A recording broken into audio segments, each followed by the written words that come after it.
What is going on, world? I am the Hungarian Experiment, and I just finished reading The Doors of Perception by Aldous Huxley. This was a fascinating book, I do have to say.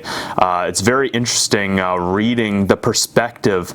Like, he's just basically sharing his experience after taking mescaline, and I got led onto this book by Michael Pollan's book, How to Change Your Mind. I actually just finished reading that book as well too, and I zipped through this one, and I actually made some notes here that I found quite interesting. So today we're going to dive into some of the concepts that I took away from this book, and I'm just going to share some of my feedback on it and some stuff that I think I'm going to use for my own theories and perspectives on the world. So most of my stuff, most of the things that I do and say is based off other great minds' previous theories and perspectives on the world, and I'm just trying to build upon that. A lot of the stuff I share on my YouTube channel here at the Hungarian Experiment Talks, as well as my main YouTube channel, I'm regularly referencing studies or books and people who have really affected my path, and I can't deny that I'm taking a lot from these people, so I think it's very important to share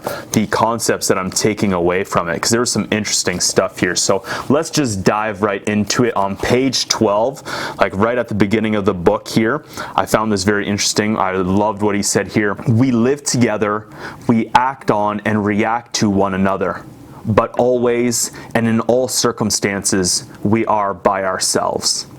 And I just thought that was interesting, because I feel that a lot in my own life, just not lonely, but it's very apparent that like this is my journey, and people are going to come and go along this path, and I'm going to meet some amazing people, but in general,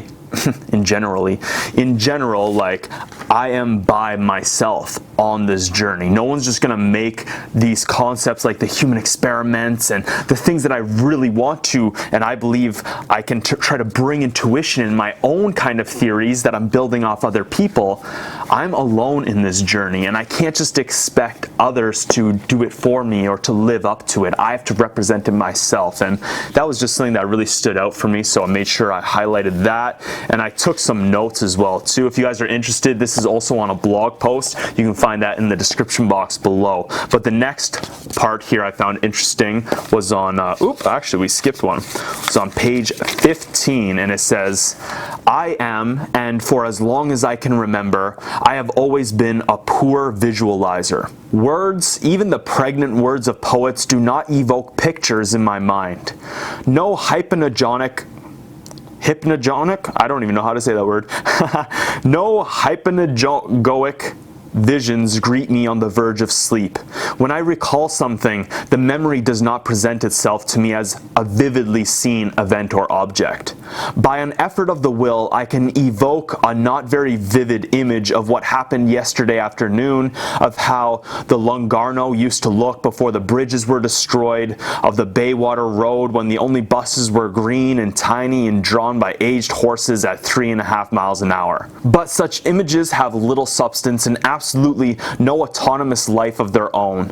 They stand too real, perceived objects in the same relation as Homer's ghost stood to the men of flesh and blood, who came to visit them in the shades. Only when I have a high temperature do my mental images come to independent life.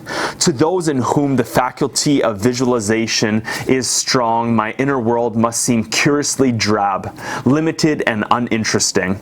This was the world, a poor thing but my own, which I expected to see transformed into something completely unlike itself. Now, before we dive into my little part here that I wrote down, it's fascinating like how he wrote this book and how I find it interesting. It's like I got to live through his time, like the age and the generation and how things were back then, by describing, the Bayswater Road where the only buses were green and tiny and drawn by aged horses at 3.5 miles an hour. Like, it's fascinating to like kind of live his life through this book and see through his eyes almost. He's a very good writer. But what I said was, while reading, this part really stood out to me, and in my notes I wrote down that I greatly resonate with this point.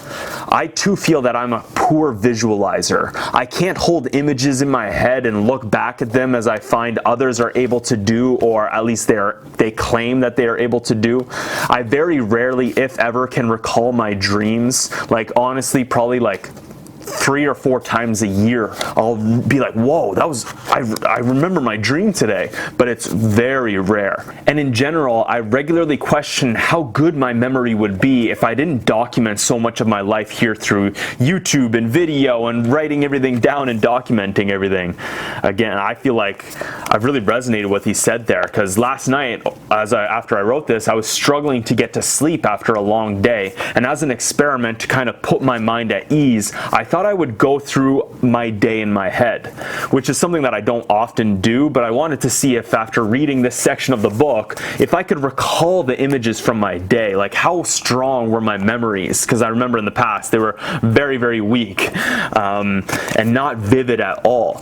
So it was kind of nice to hear that, you know, someone as great as a great mind as Aldous Huxley is also a poor visualizer. But basically, I spent the day shooting videos in Brantford, Ontario with Matt McKeever for his YouTube channel, and we were interviewing a real estate investor named Sarah, who we were highlighting and featuring for his channel. So as I lay there unable to sleep, my mind was racing. I tried to like envision their faces. I tried to see like what they were wearing and see if I could vividly recall it. And you know, over time I was able to, but I felt like I had to puzzle piece it together, and you know, I kind of described out what she was wearing and what Matt was wearing, but I found that I couldn't, I could remember it, but I couldn't see it in my head. I couldn't see it visually. I regularly found myself remembering how it looked through the camera screen compared to the actual real aspect of life, and that helped to help my recollection of what they were wearing. Was when I was picturing it more through behind the camera rather than like where I was standing several times during that and it was not behind the camera. So I just found that was pretty interesting, and I regularly question for myself if my experiences aren't as great, or that maybe those who are great visualizers such as artists and musicians can have these greater experiences visually than I do, or others similar to myself like Aldous Huxley here. So I find I'm able to express my experiences in life greater through words, kind of like what I'm doing right here with you guys, rather than through art or visualizations, which I feel, you know, according to the very minimal understanding of Mr. Huxley's life, we kind of have this similar perspective in this manner, which from the very start of this book, I felt that greatly resonated with him. And I have to say, I love the name Aldous. Future son and future wife, we may have to name our kid Aldous. And if you're alive right now, son, watching this video, you probably know why your name is Aldous. Now, the next part that I found fascinating here, hope you guys are enjoying this video. If you are, make sure you go smash that like button. But another little page here. So this is page 22 and 23. The suggestion is that the function of the brain and nervous system and sense organs is the main eliminative, wow, I can't talk today. Eliminative, yeah, you don't normally say that word, and not productive. Each person is at each moment capable of remembering all that has ever happened to him and of perceiving everything that is happening everywhere in the universe. The function of the brain and nervous system is to protect us from being overwhelmed and confused by this mass of largely useless and irrelevant knowledge. By shutting out most of what we should otherwise perceive or remember at any moment, and leaving only that very small and special selection which is likely to be practically useful. According to such a theory, each one of us is potentially mind at large. But insofar as we are animals, our business is at all costs to survive. To make biological survival possible, mind at large has to be funneled through the reducing valve of the brain and nervous system. What comes out at the other end is a measly trickle of the kind of consciousness which will help us to stay alive on the surface of this particular planet. To formulate and express the contents of this reduced awareness, man has invented and endlessly elaborated those symbol systems, and implicit philosophies which we call languages. This is fascinating. Every individual is at once the beneficiary and the victim of the linguistic tradition into which he has been born. The beneficiary, inasmuch as language gives access to the accumulated records of other people's experience. The victim, insofar as it confirms him in the belief that reduced awareness is the only awareness, and as it bedevils his sense of reality, so that he is all too apt to take his concepts for data, his words for actual things. That which, in the language of religion, is called this world, is the universe of reduced awareness, expressed and, as it were, petrified by language. Most people, most of the time, know only what comes through the reducing valve and is consecrated as genuinely real by the local language. So I have to say, I found this concept of Aldous Huxley describing our minds and our brains as mind at large, and how making biological survival possible by being funneled through the reducing valve of the brain and the nervous system, and how it leads to a measly trickle of the kind of consciousness which will help us to stay alive on the surface of this particular planet. And then how this led us as humans inventing language, which is meant to express and share, and inevitably has advanced us as human beings, but it is also the thing that holds us back. So I think it's fascinating there. Like, he's talking about we have so much possibility and opportunity with our minds, but due to the concepts and things that help to advance us as human beings, like language and, our minds focusing on what is important and not being, open to every kind of concept, we have this like reducing valve that we're pushing things away and not paying attention to them. So we might not notice these things going on in life because over time our brain just gets used to focusing on what is important. So we shut out all these things. Our brain trains itself. So I love that concept of the mind at large and the brain and the nervous system being a reducing valve. Like, that's fascinating. And then another thing that I found interesting about this aspect that really stood out to me and that I hadn't really considered in life a lot is the concept that our brain and nervous system and sense organs are eliminators. There we go, eliminators, rather than producers, and that their function, as I was saying earlier, are to protect us from being overwhelmed and confused by useless and irrelevant knowledge. If we were just taking in everything, like noticing every single thing that's going on and analyzing it like crazy, it would be so overwhelming for us. And that most of us only know what comes through this reducing valve, so what we've trained through ourselves, and then being able to, what we can articulate through that, through this rather weak system of communication that we call language. So I gotta say, Aldous, you're really getting me going here. This is an exciting book. So let's take a quick little break here. Have you guys read Doors of Perception? Have you read anything by Aldous Huxley? Let me know in the comment section below. I'm fascinated. A bunch of people have been reaching out to me on Instagram and Facebook saying, dude, I love this book. I also love his book, Brave New World. But I'm seeing in the back here, he's also got The Devils of Loudun, The Perennial Philosophy,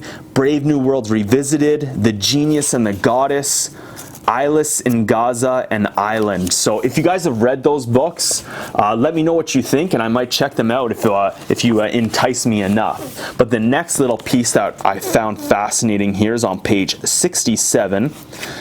The urge to transcend self-conscious selfhood is, as I have said, a principal appetite of the soul. When, for whatever reason, men and women fail to transcend themselves by means of worship, good works, and spiritual experiences, they are apt to resort to religion's chemical surrogates.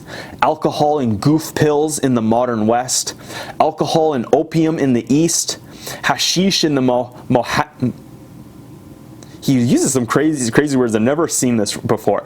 Mohammedan world, alcohol and marijuana in Central America, alcohol and coca in the Andes, alcohol and barbiturates in the more up-to-date regions of South America. So this is an interesting concept on how people have a natural urge to transcend self-conscious selfhood, which, as Mr. Huxley states here, is a principal appetite of the soul. And how if we can't find this transcendence by means of worship or good works or spiritual exercise, that we turn to chemical surrogates or things in life that can briefly make them transcend their selfhood by means of intoxication with drugs and alcohol. Now, if you guys know, like, this whole book is about Aldous Huxley experimenting around with mescaline, a psychedelic. If you guys are following along my journey right now, for the last year, I've been extensively experimenting around with psilocybin or magical mushrooms, and I'm starting to now dabble with LSD or acid. And I feel like these, at least so far, I have never tried mescaline or what Aldous Huxley has done here, but from his experience, it sounds very like a mystical, transcending experience. And I haven't felt the need to do it excessively, even though I've been experimenting with it extensively. After I have a decent dose of this thing, it's not like I want to do it again within a few days. Like, I need time away from it. I need time to consider what the hell just happened to me. So I found it fascinating how, you know, this concept of transcendence through intoxication with drugs and alcohol, I'm not sure if it's like them transcending their selfhood or just like putting their selfhood on hold while this intoxication overcomes them. But yeah, I have to say, I found that fascinating how, you know, maybe this is why so many people in modern day society are having issues with mental health, is because they're using these chemical surrogates, as Aldous Huxley describes here, or these means to intoxicate ourselves to try to transcend their self-conscious selfhood by the only means that they know or can legally get. Now, hopefully, as we're kind of seeing right now in society, LSD, psychedelics, and mushrooms are getting some more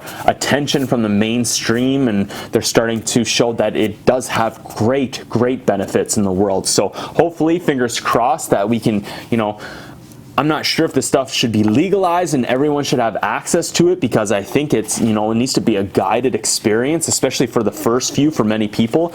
But in general, I think these psychedelics can help transcend that selfhood that people might not be getting by, you know, means of worship or good works and spiritual exercises. Now, I have to say, I dabble a lot with marijuana. I regularly drink alcohol, but I don't do it to transcend my selfhood, to push myself away to the side. I use it to try to optimize myself or enjoy life sometimes. And in general, I find my work here, what I'm doing with my YouTube channels, my journey is like, as he's saying here, good works and like means of worship in a way. Like, I'm so dedicated to my journey that, like, I feel I transcend my selfhood through this. And when I'm having these psychedelic experiences, it reinforces me that, yes, keep on this path, because you're doing, and you're doing what you should be doing in life. So yeah, I just found that very interesting, and I wanted to share that with you guys. So diving into the last little bit that we got here, and we'll be through this, guys. Really appreciate it if you're still watching. If you haven't hit that like button,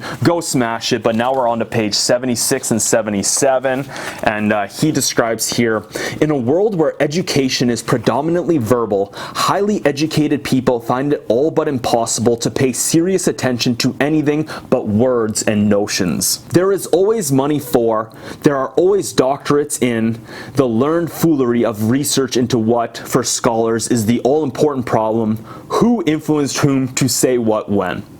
Even in this age of technology, the verbal humanities are honored. The nonverbal humanities, the arts of being directly aware of the given facts of our existence, are almost completely ignored. A catalog, a bibliography, a definitive edition of a third-rate versifier's Impissima Verba, a stupendous index to end all indexes, any genuinely Alexandrian project is sure of approval and financial support. But when it comes to finding out how you and I, our children and grandchildren, may become more perceptive, more intensely aware of inward and outward reality, more open to the spirit, less apt by psychological malpractices to make ourselves physically ill, and more capable of controlling our own autonomic nervous system. When it comes to any form of nonverbal education, more fundamental and more likely to be of some practical use than Swedish drill, no really respectable person in any really respectable university or church will do anything about it. Verbalists are suspicious of the nonverbal. Rationalists fear the given non-rational fact. Intellectuals feel that what we perceive by the eye or in any other way is foreign to us as such and need not impress us deeply. Besides, the matter of education in the nonverbal humanities will not fit into any of the established pigeonholes. It is not religion, not neurology, not gymnastics, not morality or civics, not even experimental psychology. This being so the subject is, for academic and ecclesiastical purposes, non-existent and may safely be ignored altogether or left with a patronizing smile to those whom the Pharisees of verbal orthodoxy call cranks, quacks, charlatans, and unqualified amateurs. It's fascinating trying to read this because it's like he's talking it, which, you know, they talked very differently back in those days, apparently, using things like Alexandrian project. I didn't even know they still mention that kind of stuff back then. But yeah, so I think this section is quite self-explanatory, but I wanted to keep it documented for my own sakes. I love what he said here, that when it comes to finding out how you and I, our children and grandchildren, may become more perceptive, more intensely aware of inward and outward reality, more open to the spirit, less apt by psychological malpractices to make ourselves physically ill, and more capable of controlling our own autonomic nervous system. Hey, I said it right there. No really respectable person in any really respectable university or church will do anything about it. And I think that's still kind of true in today's sense. We don't want to scientifically test a lot of things that might not show direct results. And we're highly critical. We go down to the cell to analyze things, where things in general, like our body, our minds, work as a full system. If you affect one area of the system, it's going to affect another area down the line. And I found that very interesting here, where he says no really respectable person in any respectable university or church will do anything about it. Wow. Powerful. All right, and to wrap up, the last little paragraph I found pertinent is in the heaven and hell section of the book, page 87. A person under the influence of mescaline or lysergic acid, which I did, which is pretty cool. It was an interesting experience, that's for sure. If you guys want to check it out, description box below, go find out how my experience was. But they will stop seeing visions when given a large dose of nicotinic acid. This helps to explain the effectiveness of fasting as an inducer of visionary experience. By reducing the amount of available sugar, fasting lowers the brain's biological efficiency and so makes possible the entry into consciousness of material possessing no survival value. Moreover, by causing a vitamin deficiency, it removes from the blood that known inhibitor of visions, nicotinic acid. Another inhibitor of visionary experience is ordinary, everyday perceptual experience. Experimental psychologists have found that if you confine a man to a restricted environment where there is no light, no sound, nothing to smell, and if you put him in a tepid bath, it kind of sounds like a float tank right now, only one almost imperceptible thing to touch, the victim will very soon start seeing things, hearing things, and having strange bodily sensations. And basically how I wrapped that up is I just kind of wanted to keep that for myself because I found that an interesting. But there you have it, guys. That is Doors of Perception by Aldous Huxley and some of the points that I took away from it. I wanted to create this video here and share that with you guys. So if you made it this far in the video, it's kind of a long video, but if you made it this far, thank you so much. I really appreciate you. Go smash that like button if you enjoyed it, and I'd love to know what you think. Don't forget to tell me if you've read any of Aldous Huxley's books. Maybe you read this one. I want to know what were some of your takeaways from Doors of Perception, and what are some other books that I should check out by Aldous Huxley here. here. Definitely going to check out Brave New World, but right now I'm actually reading The Laws of Human Nature by Robert Greene. So that's the book I'm on right now. Bit of a size difference. I kind of zipped through this one in like 2 or 3 days before I wanted to hop into this, but I'm getting a lot of takeaways from this as well, and some of the points I'm actually using for my optimized course. So if you guys are interested in learning how to optimize your mind, your body, your hormones, and your lifestyle, go check out the link in the description box below there. I got a bunch of videos that you can preview for free and see if the course is something that you think would benefit you in the world. And I honestly believe this is stuff that we should have been taught in school, you know, as we were little kids growing up. So we were knowing and understanding how to optimize ourselves as we grew up through life and as our lives situationally changed as we got older and, you know, all went our different ways and wanted different goals and, you know, achievements in life. So thank you guys so much for watching. Go leave me a comment and I'll see you guys in the next video. I am the Hungarian Experiment.